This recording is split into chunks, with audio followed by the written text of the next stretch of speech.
그러면은 이제 중동에 계속 오시고 하는데 개인적으로나 뭐 사업적으로 그럼 어떠한 거를 이루겠다 이런 거를 좀 생각을 하고 계세요? 비전 같은 거나. 저는 일단은, 뭐, 잘 아시다시피 지금 한국 상황이 굉장히 네. 안 좋은 지금 네. 상황에 있고, 그리고 저는 이제 안전학 박사이기도 하지만 또 ESG 또 전공도 이제 학습도 해서, 이런 지속 가능한 부분, 성장이라는 부분에 상당히 관심이 높거든요.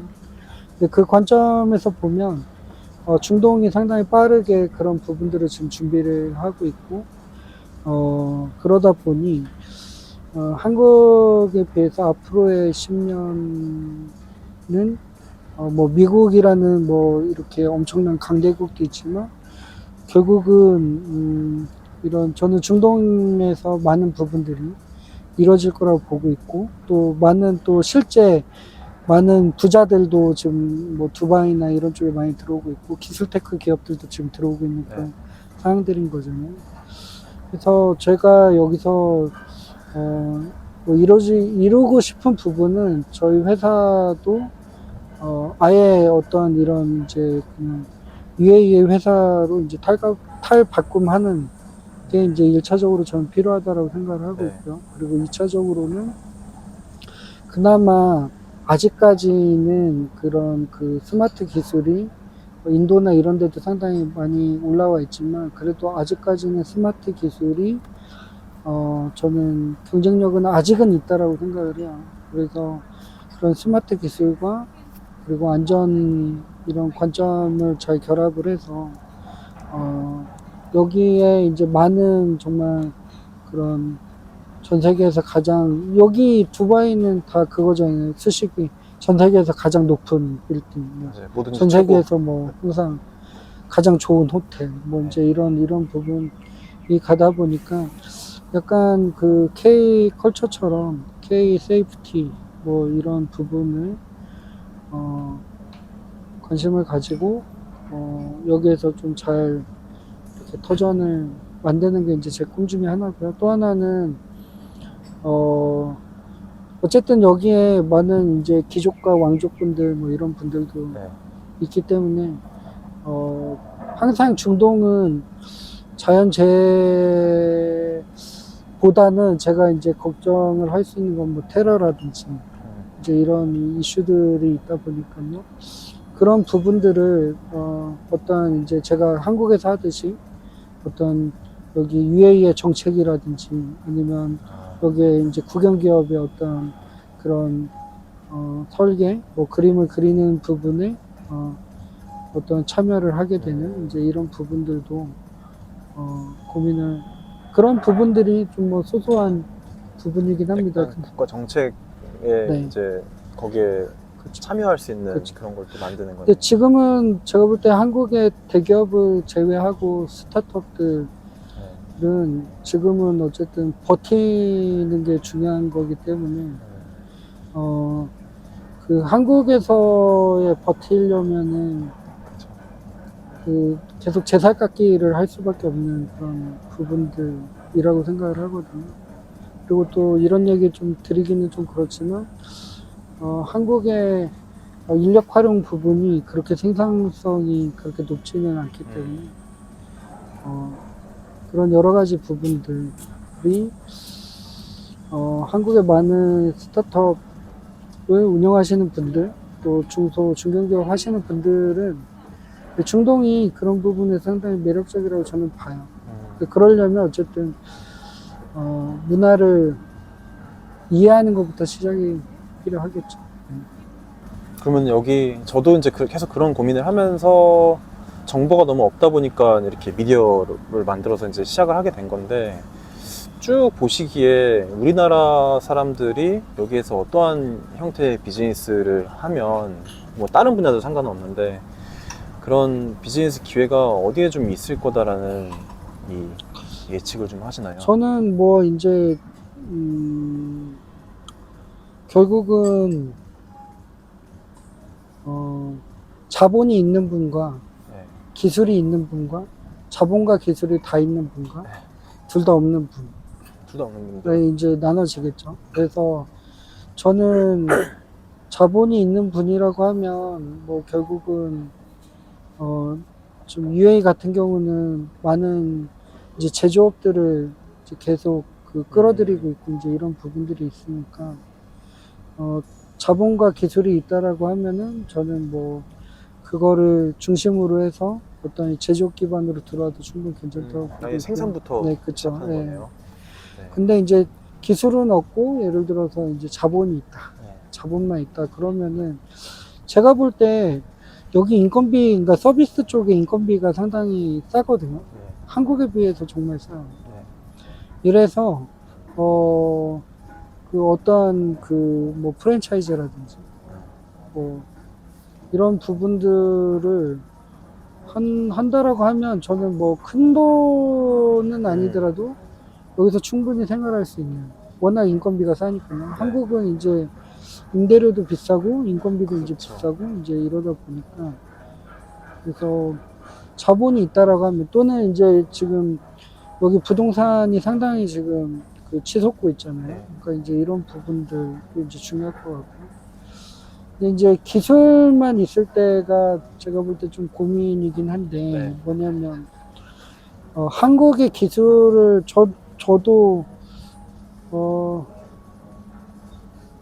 항상 제 안에 조금 잊지 않으려고 노력을 하는 게 뭐냐면, 한국의 기술을 갖고 계신 분들은 약간 쟁의적인 성향이 있어요. 그러니까 약간 대장장이. 그래서 쉽게 얘기하면 이제 약간 장인 정신이 있지만, 잘 만들어내는데 좀 근데 집중을 하고 나쁘게 있는. 이야기하면 약간 고리타분하고 고지식하고 네. 약간 네. 뭔가 확장성이라든지 뭐 이런 포용성이라든지 뭐 이런 부분들은 상당히 좀 약한 부분들이. 네. 근데 여기는 중동은 그 뭐 제가 얼핏 그 요즘 나오는 유튜브 중에 파키스탄 형님들 막 이런 거 나오는 거 있더라고요. 막 다 막 폐차 직전인 중장비들도 막 가져와가지고 막 엔진까지 다 뜯어가지고 막 다 수리해가지고 막 새 차로 새 차 만들고 막 배터리도 막 다 재생하고 막 수작업으로. 그래서 제가 볼 때 이제 기술이 뭐 그래요. 그래서 한국 사람 정말 좋을까? 그래서 저는 기술을 갖고 있는 분들은 여기에 들어오려면 결국은 이런 얘기 잘 안 하셨으면 좋겠어요. 내 기술이 세계 최초예요. 세계 최고의 기술이에요. 뭐 이런 얘기보다는 내 기술로 정말 어떤 가치를 낼 수가 있는. 어떤 사람들이 이걸로 그쵸. 실제로 쓰게 될지. 네, 그쵸. 약간 뭐 이제 이런 마켓 부분들의 고민이 입장에서. 필요할 것 같고. 그리고 이제 기술도 없고 돈도 없다, 자본도 없다. 이제 몸밖에 없다. 근데 여기도 이제 두 가지로 나눠지겠죠. 나이가 어리냐, 나이가 그쵸, 있냐. 이제 이건데, 나이가 어리다라고 하면 저는 영어 공부만, 제가 영어가 안 되는 게 참 아쉽긴 한데, 영어 공부만 되면 저는 여기 아랍에미레이트 에어라인이라든지 다양한 이제 기업들. 좋은 글로벌 기업들이 많아요. 그래서 여기에 이제 그 들어가시면은 그 어떤 그쵸. 그 기숙사도 주고, 또 직급이 올라가면 이렇게 그 혼자 살 수 있는 이런 그런 비용들이 나온다라고 하더라고요. 그래서 그런 부분들을 통해 가지고 어떤 기회를 창출을 할 수가 있겠죠. 그래서 제가 아는 분 중에 한 분이, 제가 워낙 비행기를 많이 타니까 이제 아랍에미리트의 승무원 분 중에 한 분이 1등석 칸에, 저는 1등석을 타진 않지만 1등석 칸을 주로 하는 분인데, 1등석 칸에 아랍에미레이트 항공의 1등석 칸을 이제 이렇게 담당하는 사람이 있고, 거기 계시는 분들이 뭐 아프리카 대통령도 그럴 수 타고 있죠. 막 이럴 네. 거잖아요. 뭐 중동의 어떤 높은 사람. 그러니까 친해지는 거죠. 그렇죠. 그래서 뭐 이제 서비스를 굉장히 잘하니까 너 필요한 거 있으면 연락해라 뭐 이렇게 해서 뭐. 그러니까 제가 그런 얘기를 했어요. 당신은 정말 엄청난 자산을 그쵸. 지금 갖고 네. 있는 거다. 그래서 뭐 그런 부분들. 그 승무원은 남자친구가 영국 사람이더라고요. 그래서 그래서 도움을 많이 저는, 예, 받으셨군요, 그렇죠. 진짜. 근데 이제 문제는 이제 자본도 없고 나이가 많다. 이제 이러면은 이제 좀 문제긴 한데 그거는 좀 고민이 필요할 것 같아요. 그래서 그러면은 네. 여기 중동의 현지 기업들 있잖아요. 아까 네. 뭐 국영 기업들도 있고 많고 한데 네. 그런 데서 한국 사람들이 만약에 이력서를 낸다 했을 때 거기에 대한 니즈가 좀 있을까요? 그거 어떻게 생각해요? 어, 예를 들어 호텔이나 뭐 항공사 같은 네. 뭐 이런 서비스 쪽은 충분히 뭐 저는 가능하다고 보고 있고요. 그건 영어만 잘하면. 네. 근데 이제 그 기술, 그러니까 국영기업이나 이런 데 들어갈 땐 결국은 라이센스나 이런 것들이 이제 중요할 거기 때문에. 그래서 저는 한국에서의 어떤 그런 기술을 자격증이라든지 이런 부분 준비하는 것도 필요하다고 생각을 해요. 그래서 저도 어떻게 보면은 제가 이제 2010 학번이에요. 네. 그 창업할 때가 2023년이었거든요. 그러니까 이제 창업할 때 고졸이었죠, 고졸.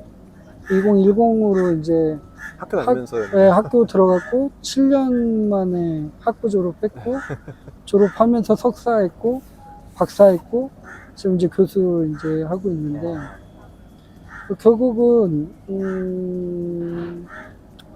이런 레퍼런스들이 어찌됐든 중동에 나올 때 뭐 아주 절대적인 건 아니지만 그래도 뭔가 어필할 수 있는 네. 아직까지 그러니까 중동의 어떤 제가 또 꿈 중에 하나는 여기 UA 대학에서 지금 하고 있는 스마트 한정 이런 것들을 좀 강의도 한번 해보고 싶은데 네. 그러니까 뭐 메인 국립대학교는 어려울 수 있지만 그래도 내가 이제 이런 준비가 되어 있고 중동에서 이런 레퍼런스들 이제를 가지면 충분히 가능하지 않을까 그쵸. 뭐 이제 이렇게 보고 있죠. 그러면은 개인으로 봤을 때는 잘 정착하려면 뭐 영어 일단은 무조건 잘 해야 될 거고 문화적인 이해도도 좀 있으면 좋을 거고. 근데 영어는 뭐 제가 영어 잘 못하잖아요. 거의 못해요. 전 지금 뭐 이 얘기 해도 되는지 저 지금 듀오링고 막으로 막 하고 있어요. 그래서 3개월 전까지 뭐 유어 컴퓨터에 마인 컴퓨터 막 이렇게 막 얘가 하라고 해가지고 막 하고 있고 뭐 이런데 영어는 그 영어적 측면도 중동이 전 좋은 것 같아요. 뭐냐면 미국이나 이런 데 갔을 때는 정말 못 알아듣겠더라고요. 네. 네. 근데 중동도 영어가 아주 뭐 그건 아니기 때문에 이제 그게 있고 또 하나는 자주 와서 얼굴 비치고 얘가 영어 못한다라고 하면 배려를 해줘요.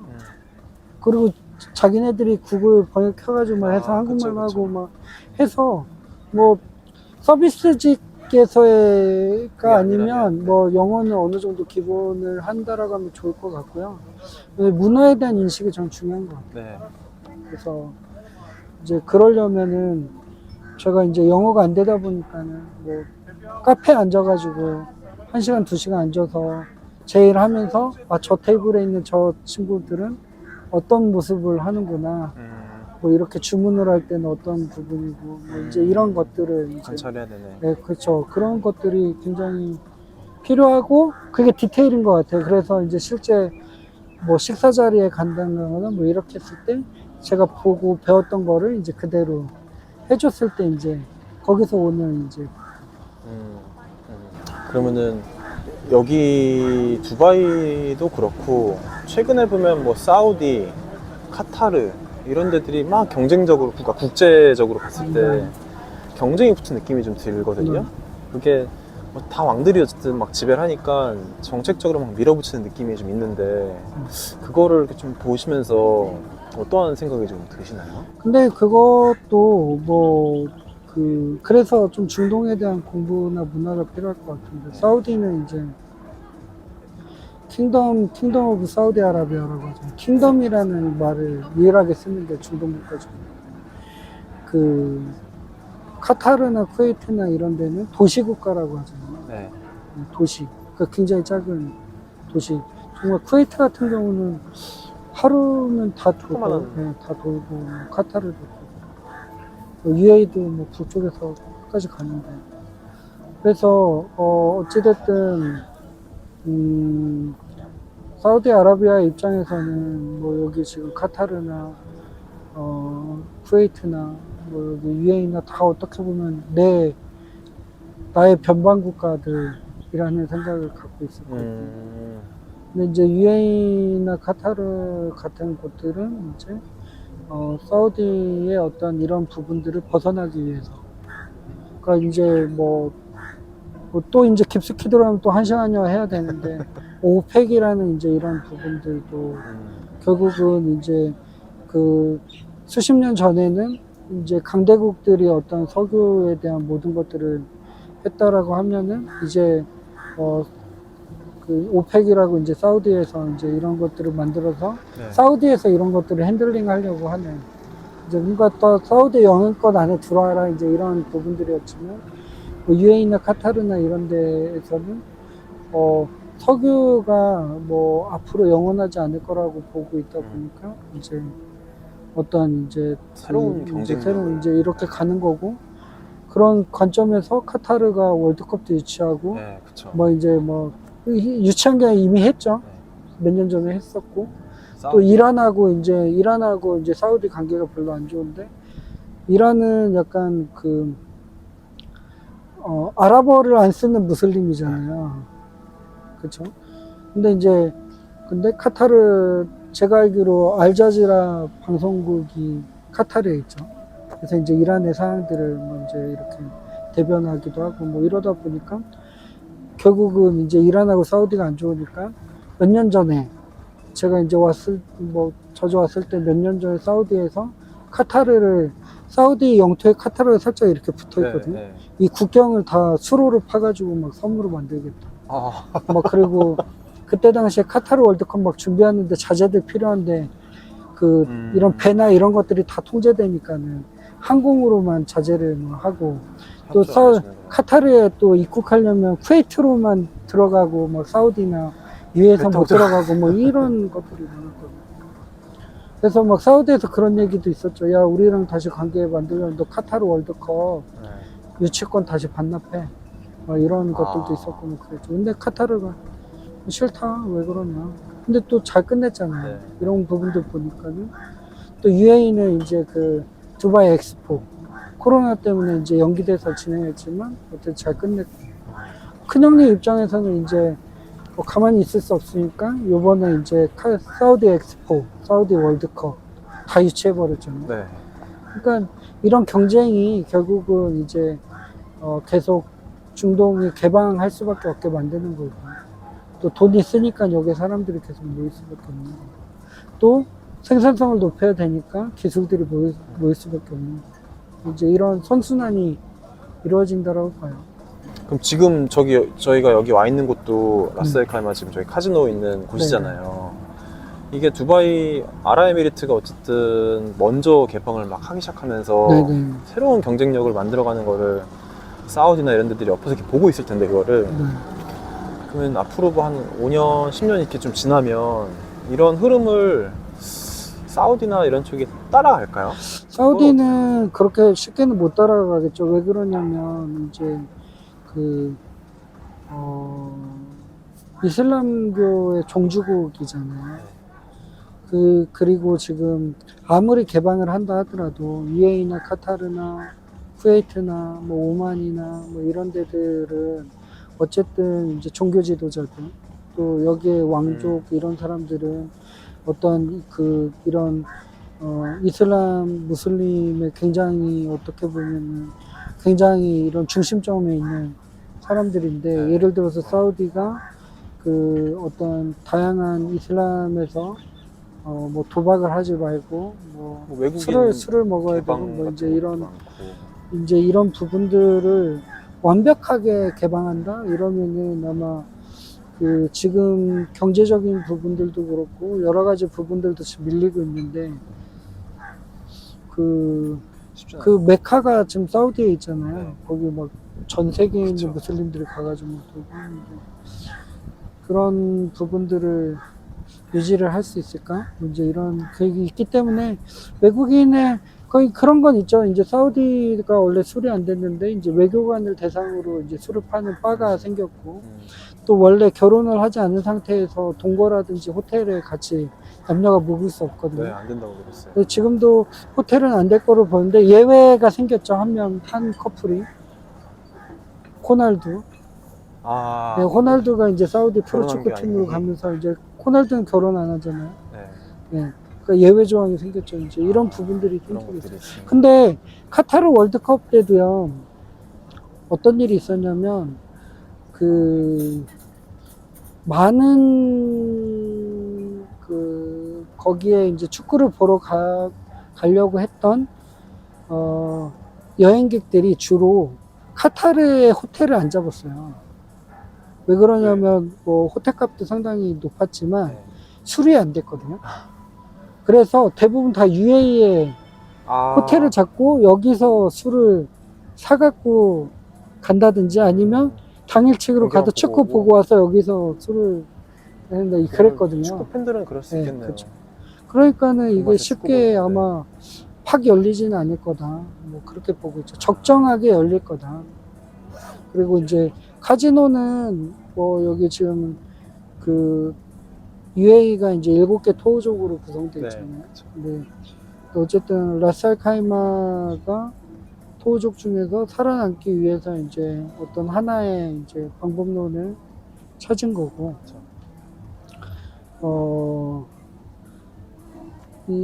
근데 카지노가 그 미나 지역에 전혀 없는 게 아니거든요. 네.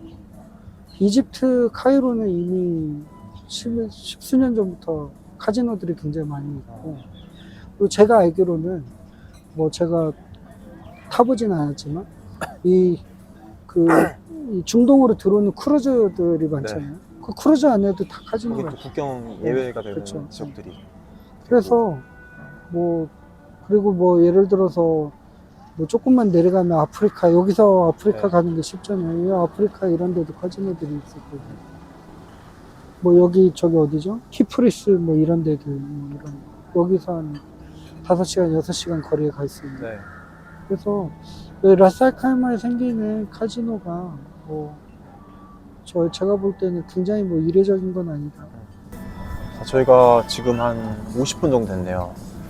어느 정도 준비했던 질문을 대부분 다 질문을 드렸는데 네네. 혹시 마지막으로 뭐 하고 싶으신 말씀이라던가 아니면 이제 이걸 이제 보시게 될 분들한테 뭔가 해주실 이야기가 있다면 좀 마지막 네, 한번 뭐 부탁드릴게요. 저는 뭐 한국에서 저도 뭐 다양한 정보 관계자분들을 만나고 있기 때문에 그 해외 진출 이런 부분들 그 지원할 회사를 뽑는다든지 이럴 때 저는 가장 중요한 항목이 뭐 정부 지원 사업으로 한번 나오는 건 저는 괜찮다고 봐요. 와서 이제 어떤 상황이고 네.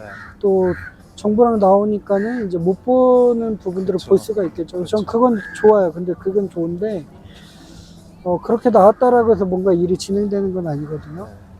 물론 뭐 획기적인 기술이다. 뭐 이거 하나를 먹으면은 뭐 10kg가 뭐 갑자기 빠진다. 아니면 이거 하나를 먹으면 뭐 생명 연장이 뭐 1년씩 된다. 뭐 이런 게 아니라고 하면은 뭐 쉽지는 않겠죠. 그래서 저는 그런 평가 기준에도 그렇고 또는 나오시는 대표님들한테도 무슨 얘기를 드리면 뭔가 사업 진행 여부를 떠나서 정말 어떤 나라에 관심이 간다라고 하면 그냥 한 10번 정도는 그냥 나왔으면 좋겠다. 10번 정도 나와서 그냥 아무것도 안 하더라도 그냥 뭐 힐링을 하더라도 와서 카페에 앉아있더라도 보고 뭐 어떤 뮤지엄을 가가지고 뭐 여기에 뭐 끝나고 또 이런 것들을 충분히 보면 아마 항상 한국 분들은 어느 나라 가면은 이런 아이템이 없나? 아 이거 하면 괜찮겠다 그런 생각 네, 하시거든요. 네. 근데 한 10번 정도 오면은 이해가 돼요. 왜 이게 여기서 안 하고 있지? 뭐 왜 이게 뭐. 그렇죠. 그러니까 저는 더 중요한 건 또 처음에 오래 거주하는 것도 안 좋다라고 생각해요. 왜 그러냐면 이렇게 생각이 이렇게 딱 그래서 저는 왔다 갔다로 한 10번 정도 하면은 여기서 본 거를 또 한국 가서 또 고민해 보면서 한국의 여러 가지 부분을 네. 보면서 또 그런 비교해 양쪽을 보면 보는 이제 거니까. 좀 그게 중요하다고 보고 있습니다. 그리고 이제 마지막은 저도 이제 아까 서두에 말씀드렸듯이 안전에 관심이 있다라고 하면 일라이샤의 안전 팩션, 네. 안전 팩션이라고 치시면 나오시는데 저는 안전이 회사나 아니면 그 개인이나 어떤 조직이 지속 가능하게 가기 위해서는 이제는 그런 안전 또 안전보건 어떤 그런 안전관리 관점이 매우 중요하다 보고 있습니다. 그래서 관심 있는 분들은 제 유튜브 방송도 들어오셔가지고 뭐 이렇게 함께 시청해 주시면 좋을 것 같습니다. 네, 감사합니다.